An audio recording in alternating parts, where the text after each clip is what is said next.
हाय friends, बघा आपण previous लेक्चरला फॉरवर्ड डिफरन्स ऑपरेटर समजून घेतलं. आता नेक्स्ट बघा आपण बॅकवर्ड डिफरन्स ऑपरेटर.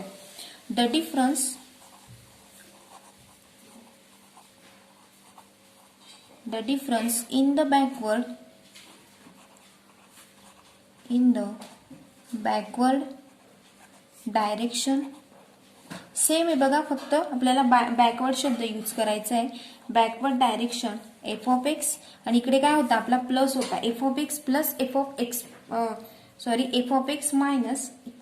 बघा आपला फॉरवर्डचा फॉर्म्युला काय होता, F of X equal to F of X plus H minus F of x होता बघा, minus F of x.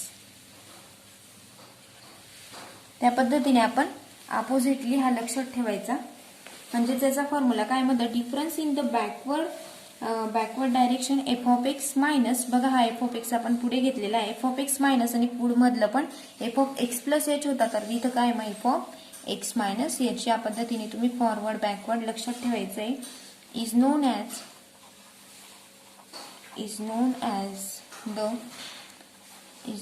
The first order backward difference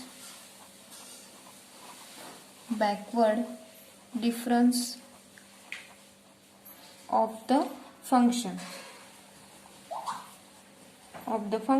f of x and is denoted by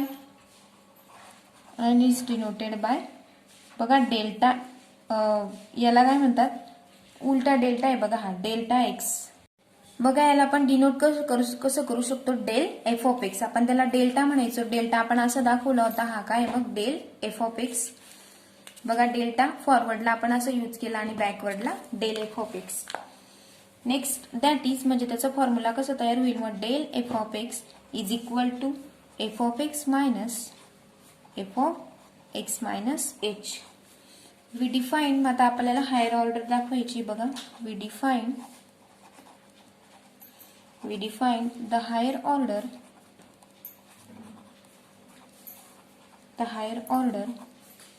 backward differences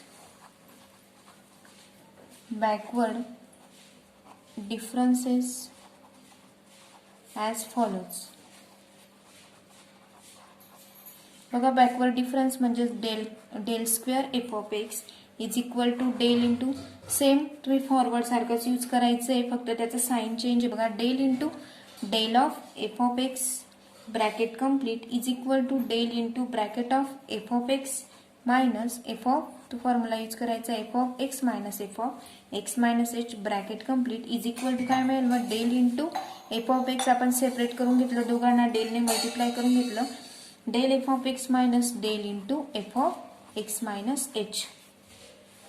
म्हणजेच is equal to next step. आता बघा F of X minus F of X minus H bracket complete minus F of X minus H minus F of काय मिळेल मग x minus 2h. आपण बघा previous याच्यामध्ये बघितलंय फॉरवर्डच्या वेळेस.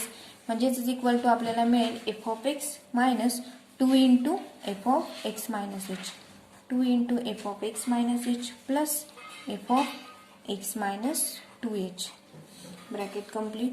नेक्स्ट बघा आता आपण del square F of X काढला. नेक्स्ट आता del cube F of X काढूया आपण. Del cube F of X is equal to same del square into del F of X bracket complete is equal to del square into F of X minus F of, काय formula आहे, F of X minus H and curly bracket complete is equal to मिळेल आपल्याला del square F of X minus काय मिळेल, del square F of X minus H. म्हणजेच is equal to next step आपल्याला मिळेल की F of X bracket of F of X minus 2 into F of X minus H plus F of X minus 2h. बघा ही आपण del square F of एक्सची value पूर्ण put करून घेतली, एवढी पूर्ण. हा काय मिळाला होता आपल्याला डेल स्क्वेअर एफ ऑफ एक्सची व्हॅल्यू पुट करून घेतली, ही आपण bracket complete bracket complete minus, आता आपल्याला minus del square F of X minus H ही व्हॅल्यू लिहायची बघा, minus bracket of F of X minus H minus 2 into F of X minus 2h plus F of X minus 3h. Bracket complete म्हणजेच आपल्याला पूर्ण step जर solve केली तर आपल्याला मिळणार आहे एफ ऑफ एक्स म्हणजेच is equal to F of X minus 3 into F of X minus H, 3 into F of X minus H plus 3 into F of X minus 2h minus F of X minus 3h. हे आपल्याला काय मिळालं, del cube F of X, del cube F of X ची value मिळाली. Next आहे बघा note, the coefficient in del raise to N F of X are binomial coefficient of the corresponding orders backward differences can express in the following tabular form. जसं आपण forward difference जसं आपण tabular फॉर्मने दाखवला होता तसं त्या पद्धतीनेच आपण बॅकवर्ड डिफरन्स सुद्धा दाखवू शकतो. बघा एक्स दिला आपल्याला, X Y is equal to F of X and del Y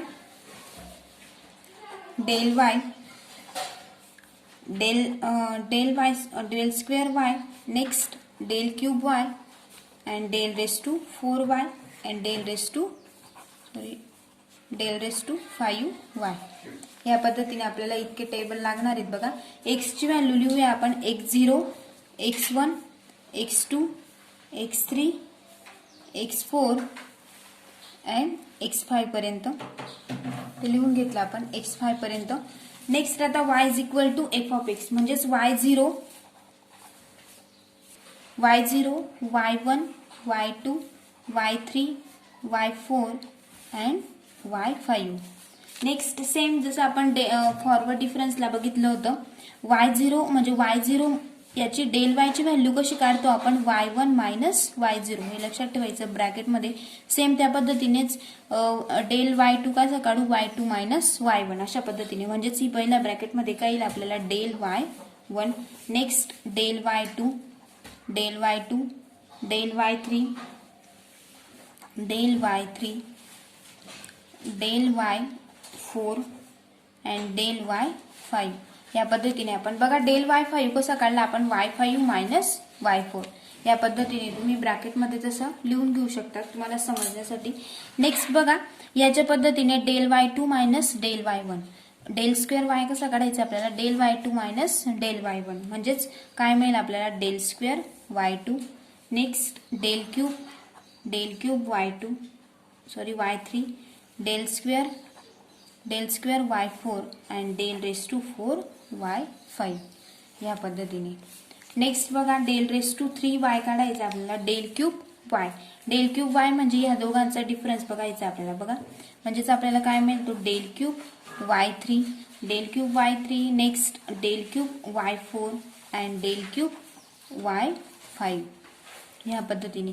next बघा आपल्याला डेल रेज टू 4y काढायचं आहे, डेल रेज टू 4y त्याचं काय मिळेल, मग ह्या दोघांचा difference del cube y4 minus del cube y3.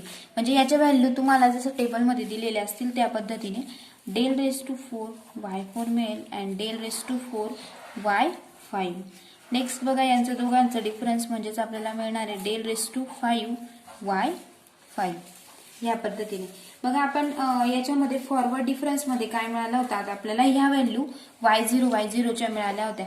त्या पद्धतीने इकडे आपल्याला इकडे अशा मिळत आहेत. बघा del y5, del raise to y4 यांचं कमी कमी हे होत असताना आपल्याला दिसतंय. बघा डेल इकडे काय मिळेल आपल्याला, del square y2, del square इथं स्क्वेअरच येईल ना, डेल स्क्वेअर म्हणजे square cube del raise to 4 आणि डेल रेज टू 5. म्हणजे अशा पद्धतीने आपल्याला बॅकवर्डच्या इकडच्या साईडने फॉरवर्डच्या आपल्याला ह्या साईडच्या मिळाल्या होत्या. या पद्धतीने तुम्ही टॅब्युलर फॉर्म लक्षात ठेवू शकता.